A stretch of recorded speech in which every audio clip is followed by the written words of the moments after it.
to eat than the fat of rams. Let's read it together. 1, 2, go. 1 Samuel chapter 15 verse 22. To obey is better than sacrifice, and to eat better than the fat of ram. To obey is better than sacrifice. How I wish Jonah had obeyed God earlier when God told him, do this for me. Let's continue.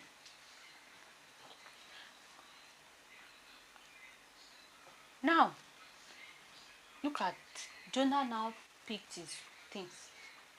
Instead of going to where God sent him, a very short distance, he went to board a boat going to Tarshish. My version of the Bible called it Spain because they believe that place is in modern Spain. God said, go, these Ninevites, they are wicked. Go and tell them. Because, do you know why?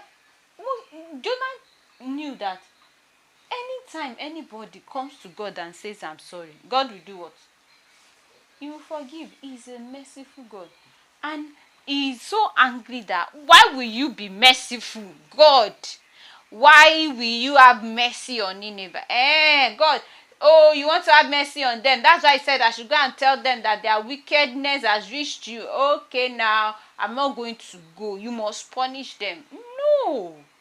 As a kingdom scribe, even if the people God is sending you to are terrible people, they are witches and wizards, witchcraft, all those things, God expects you to go nevertheless. God expects you to go. Do you know that the kind of people that are in Nineveh too can be maybe people who smokes, prostitutes, people who do ritual. Maybe God asks you to go and tell a babalawo that Jesus loves you. Hey! No, this man that always kill people and do different terrible to me, I'm not going. Abi? You want to say that? If you say that, that means you are behaving like Jonah. That was exactly the same thing that Jonah did. Jonah, he said, no, I'm not going. Lord, whether you like it or not, I won't go. He now ran to, he want to escape from God. He ran to Tarshish. But what happened on the way? Let's continue with our lesson. What happened on the way? God intercepted him. There was a storm. As he sailed away, God sent a fierce storm that threatened to destroy the ship. Everybody was praying. Hey, those that know their God, different kind of gods, Shango, Oya, Ogun, Eshu, all of them, they were calling. No, nothing happened. Because who was at work? God was at work. But the guy that caused the problem, what was he doing? He went to find a cozy place. I was sleeping. The guy did not have problem, Abi. No problem, no wahala. The guy is just enjoying himself, went to sleep, sound asleep. When they now realize that, guy, all the jiggy that the boat, Abi ship is doing, it did not reach you. Ogbeni, wake up! What's wrong with you? You know, hey, what if all of us die? You just, I can't bojo and doju kwabi. I'm not even perturbed. Next slide. He now said, we have been calling on our God. You to come and call on your God. But the guy was not ready to call on any God because he knows that he and God, they are fighting. Abi? He knows that he and God, they are at war. Then they cast slots. This is how to cast slots. You pick one, everybody picks one. Then they pray to their God. Who is the troubler of this boat? They not just like Ludo. By the time they did, it fell on Jonah. Now Jonah, he now called him. Who are you? What is your mission? Where are you going? I'm a Hebrew. I serve God, the maker of heaven and earth. I'm running away from God, actually. You know, how does it sound? I'm like, those people were like, is it the same Hebrew God that we know, another one? No wonder we are in trouble. Guy, you are the one that is causing problem. Running away from that terrible God of yours. Okay, oh, what should we now do? What should we now do? Next slide. What should we now do? He said, don't worry. Just throw me into the sea and all will be well. I know I'm the cause. They were like, so that you can die, Abi, and your blood will be upon our head. They knew the God of Israel is a terrible God. So that your God can now come buy everybody. They were like, no, we are not going to do that. He said they were now trying. They try. Let's try do this and do this. Let's try to salvage the situation so that Jonah will not die. But as they were trying, what the Bible said, it became worse. They just had to give him and threw him into the sea. Ooh! They threw him into the sea. Next slide.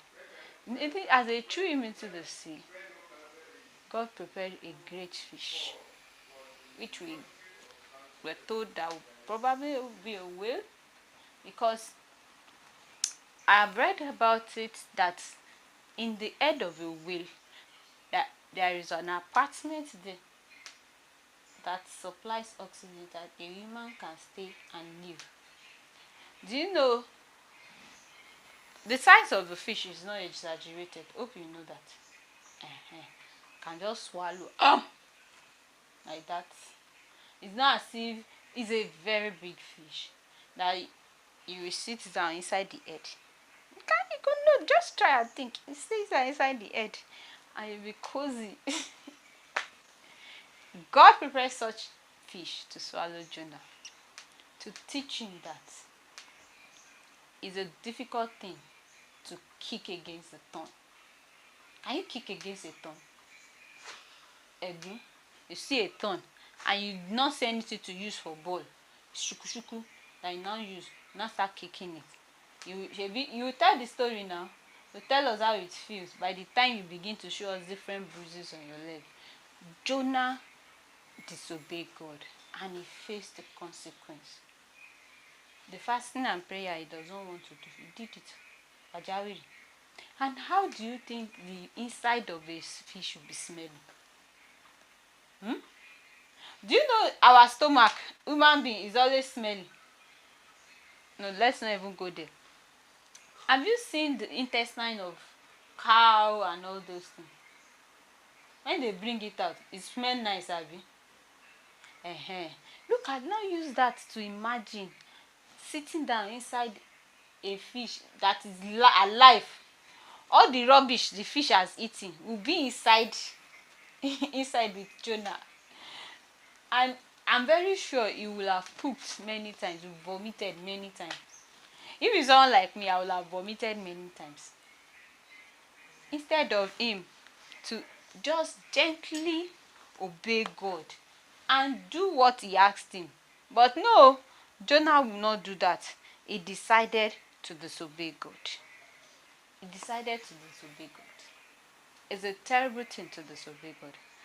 So let's continue. There are some questions that will guide us as we continue. Now, how can you as a kingdom scribe teenager describe Jonah's understanding of the God that sent him to Nineveh? Did he even understand God? He has forgotten. He forgot that no one can hide from God. He thought he could run away to Tarshish. But what God sees where? Everywhere. He sees everywhere. On land, in the sea, and even the belly of the fish. God sees everywhere. So as teenagers, you should remember that God sees your action, thoughts, even secret choices. Instead of hiding, what should you do? Learn to be honest. Can you hide under a finger? Okay, let's try and see. Hiding under a finger. Is it possible? I'm hiding for you. Can you see me? That's the same thing Jonah did. Hiding under a finger. Hey, I'm hiding for you. You cannot see me. That was what he did.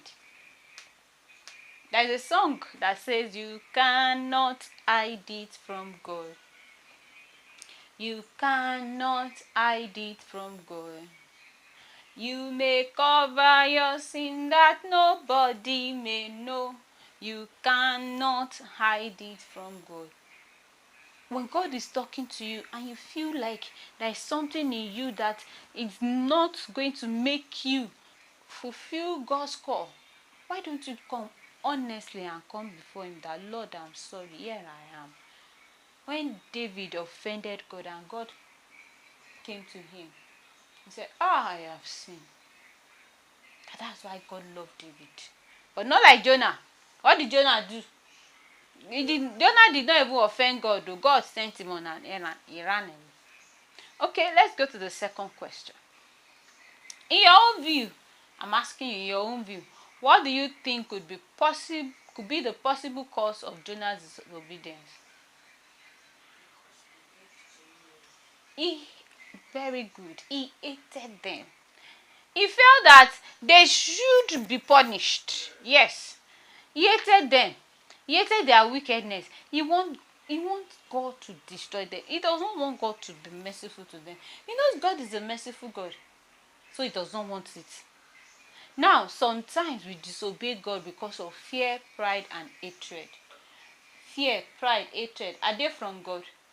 They are from the enemy. And that is what we should not allow. We talked about humility yesterday.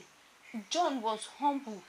When we are proud, oh me, to this one. No, it can make you behave like Jonah. God calls us to love even those we don't like and pray for our enemies. Do you know Jesus taught us that you pray for your enemies? Now, by praying for your enemies, you know what you are doing? Have you seen a coal pot before? Charcoal pot that has fire, that they are putting it on their head to carry. Can you carry it on your head? The Bible says that when you love your enemy, that is what you are doing. So which one is better? Which one is better? Hate your enemy or love your enemy? When you hate your enemy will be growing stronger. But when you love your enemy will become weaker. So all these revenge. I know most of you always watch all these revenge movies. They are lies from the pit of hell. There's the story of a woman that the husband treated so badly, and the woman was very bitter in her heart. Very bitter. After a lot of suffering with the husband pursued her out of the house.